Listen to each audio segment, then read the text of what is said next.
মুরগির মাংস বা চিকেন চেষ্টা করবেন যত কম বাড়িতে আনা হয় ততই ভালো।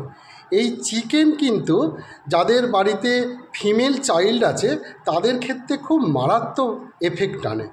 চিকেন বেশি খাওয়ার দরুন polycystic ovarian disease, cervical cancer থেকে শুরু করে বিভিন্ন এন্ডোমেট্রিওসিস, বিভিন্ন ফিমেল ডিজিজ কিন্তু তৈরি করে।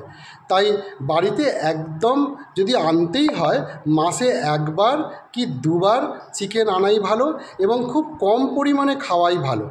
নতুবা খাসির মাংস বা মাটন যেটা বলি বা বিফ, গরুর মাংস, সেক্ষেত্রে যারা গরুর মাংস খান তাদের ক্ষেত্রে এটা অনেক ভালো। কেন?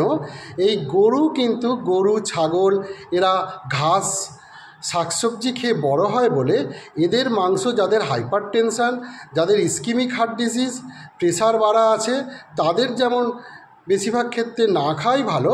বাকি কিন্তু মানুষদের পক্ষে মটন চিকেনের চেয়ে অনেক বেশি ভালো। তাই চেষ্টা করবেন যে চিকেনের মাংস কম খেতে। তো এই রকম মেডিসিনাল টিপস পেতে আমার এই সাবস্ক্রাইব করে দিন চ্যানেলটি, যাতে করে প্রতিবার আমি নতুন নতুন এই মেডিকেল টিপস যতবার আনবো তাতে করে আপনাদের কাছে পৌঁছে যাবে এবং আপনারা সেই ভিডিও দেখে নিতে পারবেন।